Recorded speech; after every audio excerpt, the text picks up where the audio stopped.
How's it going, guys? I'm Lucero Boy, and today I'm going to talk about my own financial goals for 2020 and how I plan to achieve them. I'm going to do a walkthrough on how I plan to invest $25,000 by the end of 2020 on a salary of $47,000 a year. Hopefully by the end, you'll be able to make your own goals and have some kind of game plan on how to achieve them as well. I really wanted to just spend the whole day playing Animal Crossing. I've been playing that like non-stop lately, so please just smash that like button because oh gosh, I really want to play Animal Crossing. So my ultimate goal is to create a passive income with investments in dividend stocks. All goals need to be measurable, realistic, and planned. Just saying you have a goal doesn't mean it will happen. The same goes for going to the gym or having a project of any kind.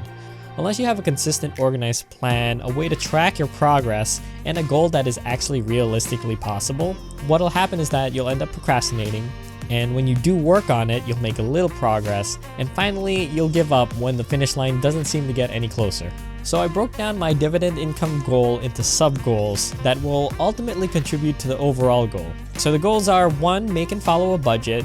2. Have a savings of 3 to 6 months of expenses. Number 3. Invest $25,000 by the end of 2020. And number 4. Have a net worth of $100,000. So the most important goal for me was goal number 1, make and follow a budget. This is the planning that will achieve all my other goals. So pretty much all I have to do is follow the budget, and all the other goals should be achieved if I stay that course. So for budgeting and planning, I did an in-depth explanation of how I budget my money and how I'm able to allocate $480.77 every week without feeling like I'm gonna have a negative balance by the end of the month. So first thing I did was add up my expenses, see how much money that I have left, and from those discretionary funds, break it down into savings and investments. And lastly, of course, you need to follow the budget or there's no point in creating the budget in the first place. So number 2, having a savings of at least 3 to 6 months of expenses. Before you invest, it is really important to have these savings of 3 to 6 months. You'll not have access to the money that you've invested, so if you do need to withdraw from your investments to make up for some kind of cost that you have in your life, it should really be the worst case scenario. When you withdraw from your investments prematurely, you're more likely to be at a loss. After I finish the first 2 goals, I should be confident to invest. At this point, I know I can invest $25,000 by the end of 2020. So how I have it structured is I have $480.77 deposited into my M1 Finance account every week. My M1 Finance portfolio will automatically invest the money that I have deposited in it. I will rarely make any adjustments to the allocation of my deposits, and I plan to dollar cost average into the market. Because I have the time and the financial security, I will invest into the market consistently and be confident by the time I withdraw from my portfolio, I would have had a net gain. For my last sub goal, $100,000 net worth is a bit of a wishy goal. I think it's good to have a goal that is just a little bit out of reach. It'll give you the motivation to try a little bit harder. In my case, it would be to save a little bit more money from the discretionary budget every week, rather than use it every time. Yes, I did plan that I could use that money on whatever I wanted, but I can propel myself even further if I do a little extra when I can. What will likely happen is that I will land around a $75,000 net worth by the end of 2020. I also do have other assets that I can sell and reinvest that could push me closer to the $100,000. Lastly, the $100,000 net worth is completely at the will of the market. If the market continues to be bearish, I will likely not even reach $75,000. In the end, it's just my dream goal at the end of the road that I may or may not achieve, and that's fine with me. So it sounds like I have everything in order, but I'm missing one part though. I need to be able to track if I am actually obtaining my goals. So let's look at how I'm actually doing 3 months into my financial journey. The one thing I love to do is make spreadsheets. They're honestly really basic, but just organizing all this data and being able to summarize it all is just a lot of fun for me. Anyways, let's check the outies. Pretty much this will help me gauge how well I'm actually following my budget. I'm planning to do a report every month, but since this is my first time actually doing this, I will be doing a report from January to March. Yeah, so right here is my first budget structured. Like I said before, I do have a video on how I made this and how you can download this yourself and use it for your goals as well. Can you see it? Let's do a little bit of a zoom in. I'll move myself over. Okay. So right now we'll start with my income. So far I've made about $10,532. Okay, so this is a little bit higher because I have unexpected income that I didn't calculate for, and this would be my tax return, my bonus. And I also got a paycheck at the end of the month, so my numbers might be a little bit higher than they should be, but you'll get an overall picture of how everything is working out. Here I do have a breakdown of where my money went. So I have an investment of $6,800 so far. I have bills that I've spent $1,300 on and discretionary spending of $687. And you can see the percent allocation over here on the right. If you want to compare that to my budget, it is a little bit off because I just got a check, so I have more money than I should be having because this is calculated on like a monthly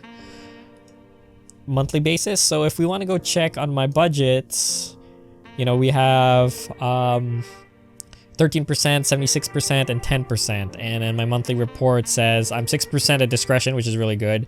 A little bit under for my investment because I just got the check. And then 12.53% for my bills. I believe that's a little bit higher than I should. No, it's about right. It's a little bit higher. I'll explain why it's a little bit higher in a moment. The reason why I have this extra column, it's considered money that I shouldn't have, because if I followed everything correctly, I should have a 0 extra money balance. But this is mostly from my extra income. Like I said, I got my bonus and my tax return. This is also added to from any extra money that I didn't spend. Let's say I saved money on my discretion or I saved money on my bills. But you need to remember that I can't just spend this money. You need to understand where this extra money came from. I'll explain to you why I can't just spend that on whatever I want right now. Okay, so if I scroll up here, you can see what I actually have saved up. Right now in my checkings account, I have about $3,000 and my savings $2,000. So my actual savings is about $5,400. It's 2 months of my net salary saved, which equals 3.26 of expenses saved up. How personally I calculated it, I have a monthly expense of $1,669.36 per month. This is if I were to actually be living on my own. I just want to remind everyone, I do still live at home with my parents. There's a lot of expenses I don't need to pay for. My grocery expenses is a fraction of what people would normally need to spend. I have no rent. The other insurances I have to take care of, they're divided up amongst my family. So there's very little expenses that I have. So that's why all the money that I could be potentially spending on bills right now is going directly to investments. That's the plan pretty much. Just as a side note to everybody who is living at home right now and has a job, you should be able to save at least $12,000 of that salary and put it towards savings, investments, or paying off any student loans or debt. Honestly, there's no excuse for it, because if you were to live on your own, the rent, at least for New York, the rent for like for one person is about $1,000 a month. Multiply that by 12 months, you should have $12,000 going somewhere that is not going to buying, food or clothing. So this is the little thing I want to say. If you have a job and you're living at home, you should have $12,000 somewhere. Like I was saying before, I have this extra amount of money, but I need to be putting it towards my checkings and savings accounts. So I can't just spend it. I need to keep it in my savings account, because the goal is to hit about 3 to 6 months of expenses, or 3 to 6 months of your salary, whichever you're more comfortable with. So 3 months of salary for me would be $8,000. Expenses would be about $5,000, and then 6 months would be $16,000 and $10,000 for expenses. I'll be honest, I haven't been focusing on savings, and I've been focusing on investments as much as I can. I really should have a good amount of savings, but I've kind of taken for granted the fact that I'm still living at home and I feel secure not having that savings.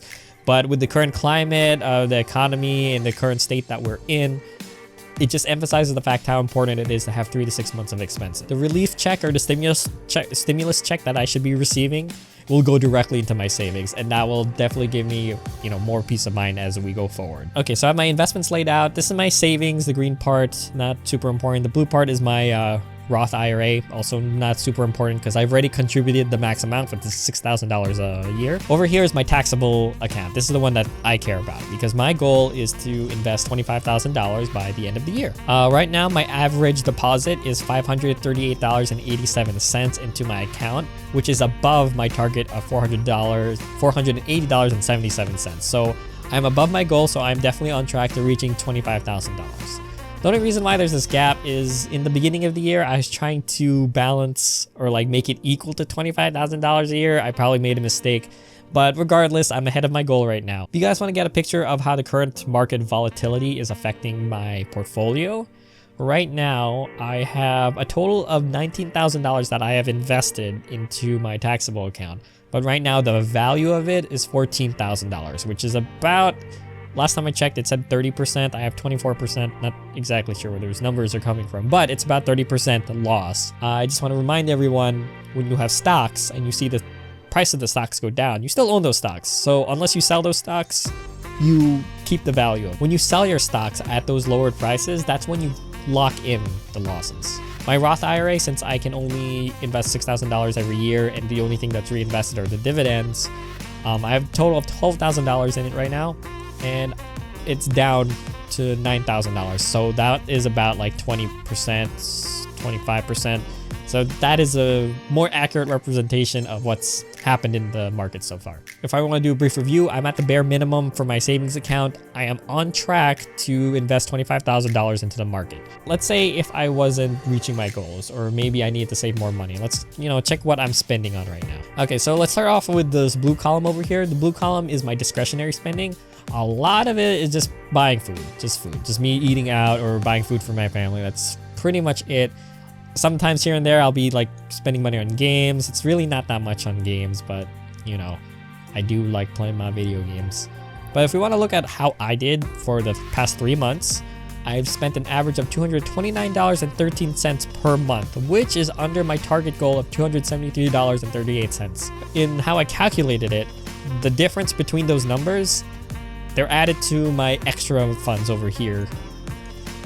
But like I said, this is money I can't just freely use. Right now in my current situation, I should be just putting it into my savings.